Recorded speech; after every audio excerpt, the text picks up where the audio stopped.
Hello, welcome to another edition of the Pace Report. I'm Brian Pace, reporting live from the Kitano Lounge here in New York City. Brazilian-born trumpeter Claudio Roditi has been nominated for a Grammy, but has also played with a plethora of artists ranging from Dizzy Gillespie to Herbie Mann. Tonight he's playing here at the Kitano Lounge with one of his best friends, bassist John Lee.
You grew up in Rio de Janeiro, Brazil.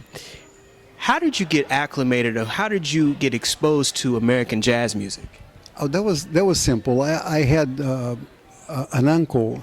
I mean, he was married to my aunt, my mother's sister, and this gentleman was in Brazil serving the U.S. During Second World War. He was with the Marines. They met, they fell in love, and they got married. So he moved to Brazil, and I went for holidays to their apartment in Bahia. They were living in Salvador, Bahia at the time, and I was already into playing trumpet and listening to music, but I had no idea about jazz. And he was listening to a type of music that really started to intrigue me. And one day I said, "What is this kind of music you're listening to?" He said, "Oh, this is American jazz." Who's some of your influences? Well, you know, the records that my uncle had were, for example, he had some big band stuff. He had some Stan Kenton big band, but he also had Charlie Parker with Miles and Dizzy on dial. And let me see, Frank Rossolino, trombone player. And I mean, these people really knocked me out.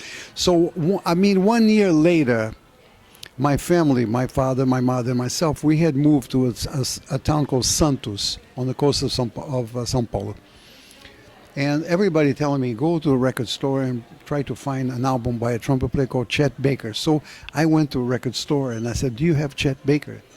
And they said, "No, but we have this other album." And they showed me an album with two trumpet players on the cover. I said, "Okay, I'll take it." It was Dizzy Gillespie and Roy Eldridge with Oscar Peterson on organ. I bought it, man. I was in for a shock, you know, when I listened to the music. I said, "Wow, this is something." That same year, I started to listen to Miles Davis. I found around about midnight, and I absolutely fell in love with the music. Miles and Coltrane, Red Garland, that band. It was phenomenal. When did you start your formal training in Brazil as a trumpet player? About that time already. I was 11 years old. I was already studying the music. But about 12 years old is when I started to become aware of jazz. And now, there's another thing that happened. I used to ask my father to buy me records that had a trumpet player on the cover of the LP.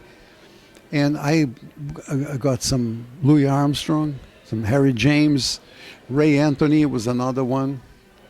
And without knowing anything about what I was listening to, you know.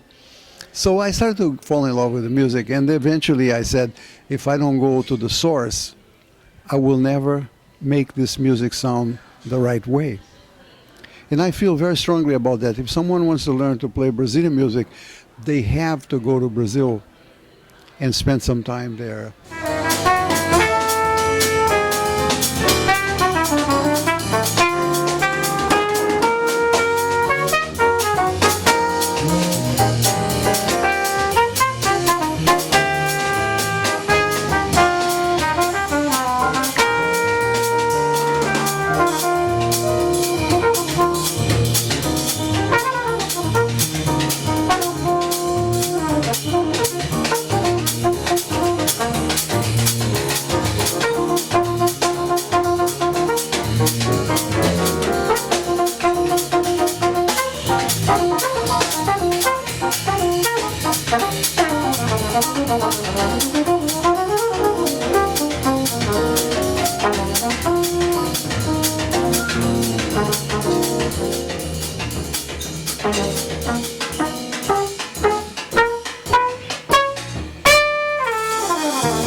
congratulations on your Grammy-nominated album. Resonance Records has really allowed you to expand and kind of record the music that you like. Explain the concept of that album and how long did it take you to put it together? Well, Braziliance came from a gig that we played in L.A. The owner of Resonance, George Claben, he owns a studio where sometimes he invites people and he has live concerts. He can fit about 60 people there. And he has video cameras and a full studio facility. So we did a gig there, and the next day, without the public, the studio is all set up. So he said, well, let's listen to what we have, and if we want to fix a few things or redo a few things, we can do it. So that was the concept for that. The latest one, which is Simpatico, that is something we did in the studio. And for the very first time in my life, we recorded only my compositions. There are 12 of them on this CD. Well, as you know, I've had a long association with him, but I've also had the honor of playing with some of the greatest trumpet players in the world, and he is amongst the best in the world. I can say that with authority. Conviction is the right word. And his music I love. You know, Claudio got me into... I was always a fan of Joey Gilberto and his early work, and then when Claudio and I became closer during our years with Dizzy's United Nations Orchestra, he exposed a whole new world to me. That'll do it again for another edition of the Pace Report, reporting live here at the Kitano Lounge here in New York City. I'd like to personally thank Claudio Roditi for his time, as well as bassist John Lee for sharing some insight on the artistry of Claudio Roditi.